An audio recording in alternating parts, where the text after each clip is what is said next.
যদি বাংলাদেশে কোনো অবৈধ এখানে কেউ থেকে থাকে তাহলে তো আইন কাগজ প্রক্রিয়ার মধ্য দিয়ে তারা হবে।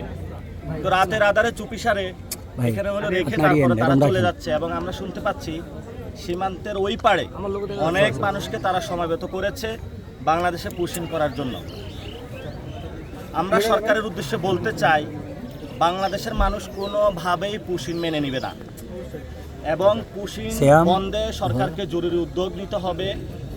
সরকার যদি কঠোর হস্তে সীমান্ত হত্যা থেকে শুরু করে সীমান্তে মাদক চোরাচালান যে সন্ত্রাসী কার্যক্রম ভারতীয় বাহিনী করে থাকে এটা বন্ধ করতে উদ্যোগ নিত পূর্ব থেকেই, তাহলে আজকে ভারত এই ধরনের সাহস পেত না।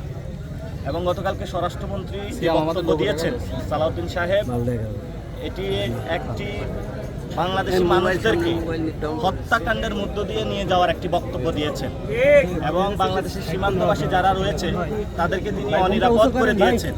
এই জন্য ওনার এই বক্তব্যটা প্রত্যাহার করতে হবে এবং সাথে সাথে বাংলাদেশ কোনোভাবে যাতে পুশিং ভারত করতে না পারে সেই বিষয়ে সরকার পদক্ষেপ নিতে হবে।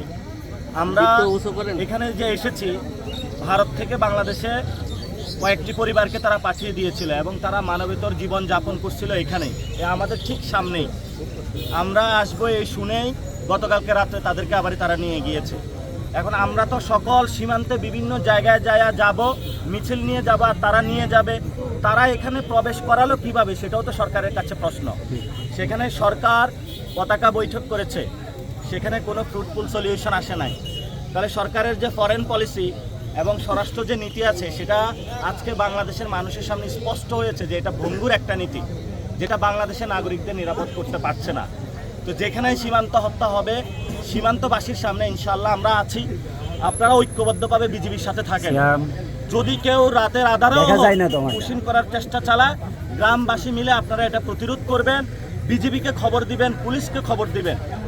আপনারা রাতে দরকার হয় রাত জেগে সীমান্ত পাহারা দিবেন, কিন্তু বাংলাদেশের কোনো একটি কণা মাটিও যাতে এখানে কেউ পুশিং করার মাধ্যমে দখল করতে না পারে সেই বিষয়ে আপনারা সচেষ্ট থাকবেন।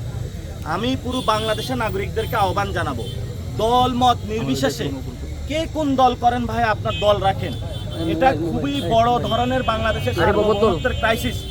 দলাদলি ভাই বাদ দেন, আপনারা আপনাদের কাছে আল্লাহর রাস্তে মাফ চাই। সীমান্ত ইস্যুটা বড় একটি ইস্যু, এখানে পুশিং চলতেছে, দল মত নির্বিশেষে সবাই সীমান্ত রক্ষার জন্য ঝাঁপিয়ে পড়ুন, বাংলাদেশকে রক্ষা করুন, বাংলাদেশের সার্বভৌমত্ব রক্ষা করুন। ইনশাল্লাহ আমরা যখন সরকারে যাব সীমান্তে যারা শহীদ হয়েছে তাদেরকে শহীদি মূল্য দিয়ে তাদের স্মৃতিস্তম্ভ আমরা স্থাপন করব, সাথে সাথে তাদের ফ্যামিলিকে আমরা ক্ষতিপূরণ দিব এবং সীমান্তবাসীর জন্য আমরা এখানে ফ্যাক্টরি স্থাপন করব, কর্মসংস্থানের ব্যবস্থা করব। আমাদের গভর্নমেন্টের ইনশাল্লাহ ভবিষ্যতে প্রায়োরিটি থাকবে সীমান্ত এলাকায় স্কুল নির্মাণ, সীমান্ত এলাকা হসপিটাল নির্মাণ, সীমান্ত এলাকা কর্মসংস্থান তৈরি করা, সীমান্তের যে বাহিনী আছে এটাকে শক্তিশালী করে বিশ্ববাসীকে জানান দেওয়া, বাংলাদেশ নামকে মর্যাদাবান একটা রাষ্ট্র আছে যেখানে কেউ পুশিং আর করতে পারবে না, যেখানে আর কেউ সীমান্ত হত্যা করতে পারবে না। ইনশাআল্লাহ ভবিষ্যতে আমাদের এই লড়াই চলমান থাকবে। আজকে আমরা এসেছি, যেই পরিবারটা ছিল গতকালকে রাত্রে আমরা আসার খবর শুনে তারা নিয়ে গিয়েছে।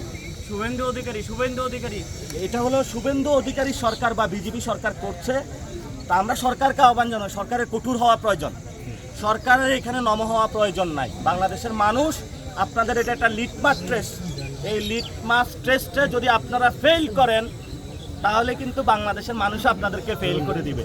কারণ বাংলাদেশের মানুষ সার্বভৌমত্ব স্বাধীনতার প্রশ্নে আপোষ করবে না, কারণ এটা আমাদের বাপদাদাদের রক্তে কিনা স্বাধীনতার জন্য কোনো ভোট ব্যাংক হোক বা অন্য কোনো কায়দা কানুনের কাছে আমরা আপোষ করব না। স্বরাষ্ট্রমন্ত্রী বক্তব্য প্রত্যাহার করতে হবে, সীমান্ত নিরাপদ করতে হবে, বাংলাদেশে ভারতকে কড়া বার্তা দিতে হবে, কোনো পুশিং চলবে না এবং সরকারকে কঠোর হস্তে যাতে পুশিং করতে না পারে সেই পদক্ষেপ নিতে হবে। কোনো পরিবারকে আমরা বাংলাদেশের অভ্যন্তরে দেখতে চাই না ইনশাআল্লাহ।